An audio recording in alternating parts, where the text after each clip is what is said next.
Imagine looking up at the night sky and realizing that the biggest danger to space exploration isn't an asteroid, an alien civilization, or a glitch in a rocket engine. It's our own trash. Orbiting silently above us, there are more than 1.2 million pieces of debris larger than 1 centimeter, and over 36,000 chunks bigger than 10 centimeters, each moving at speeds up to 28,000 kilometers per hour. Together, they weigh more than 9,000 metric tons, the equivalent of 50 fully loaded Boeing 747s drifting around Earth at lethal velocity. And every year, as satellite launches increase and fragments collide with one another, this cloud of high-speed shrapnel grows thicker, more unpredictable, and more dangerous. The worst part is not the quantity, it's the speed. A tiny metal bolt just 1 centimeter across may seem harmless on Earth, but in orbit, it strikes with the energy of an exploding hand grenade. One piece of debris can cripple a billion-dollar satellite or punch a fatal hole in a spacecraft. For astronauts on the ISS, a grain-sized particle is enough to trigger emergency procedures. As the space around Earth becomes more crowded with megaconstellations and rocket stages, we inch closer to the scenario scientists fear most: Kessler syndrome, a runaway chain reaction where each collision creates new debris, leading to even more collisions, eventually turning parts of Earth's orbit into an unusable minefield for decades. If that ever happens, we could lose GPS navigation, climate monitoring, satellite internet, and even the ability to launch safely into space. Falling debris adds another layer of uncertainty. Although most fragments burn up in the atmosphere, larger pieces do occasionally crash back down. While the odds of being struck are extremely low, we're seeing more rocket bodies re-enter than ever before. Their re-entry also releases metals and microplastics into the upper atmosphere. Scientists worry these particles may alter atmospheric chemistry, affect ozone, reflect sunlight differently, and even interfere with ground-based astronomy. The environmental consequences are still being studied, but the early indicators are concerning. The world has finally acknowledged the crisis, and several global efforts are underway to slow the growth of space junk.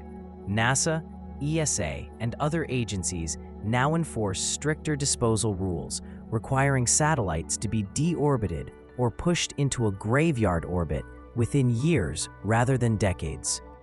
More stages are being brought down under controlled re-entry, reducing the chance of random debris falling over towns or oceans. The Interagency Space Debris Coordination Committee has also implemented guidelines to prevent new debris from forming, and a growing number of countries are adopting these into law. For the first time in history, it is becoming harder for a satellite operator to simply abandon their spacecraft in orbit. But mitigation alone won't clean what's already out there, so the next frontier is active debris removal, and this part of the story feels like science fiction coming to life. The European Space Agency's Clear Space 1 mission will soon become the world's first tow truck in orbit, using 4 robotic arms to grab a dead satellite and drag it into the atmosphere. It's a historic test and the first real demonstration that we can physically clean up space. Meanwhile, Astroscale is pushing ahead with its ELSA-M servicer, a spacecraft designed to capture multiple pieces of debris, one after another, similar to a garbage truck making repeated stops. This is crucial because removing just one large object isn't enough. A single discarded rocket body can generate thousands of fragments if it explodes or collides. Laser-based solutions are being developed as well. Directed energy systems could gently push debris into lower orbits or vaporize smaller fragments entirely.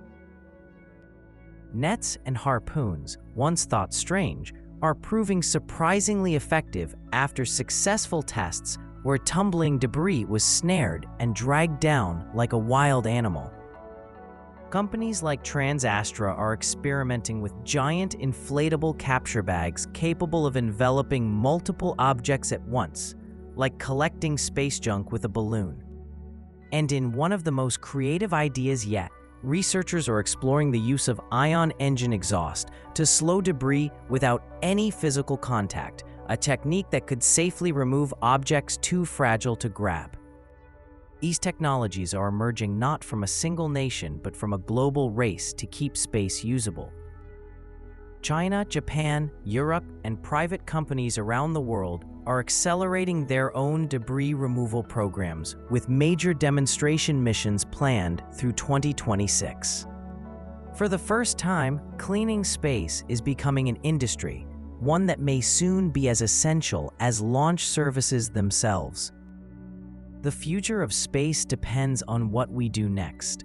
If we act responsibly, we can protect the satellites that guide planes, power communications, provide weather forecasts, and help us understand our planet.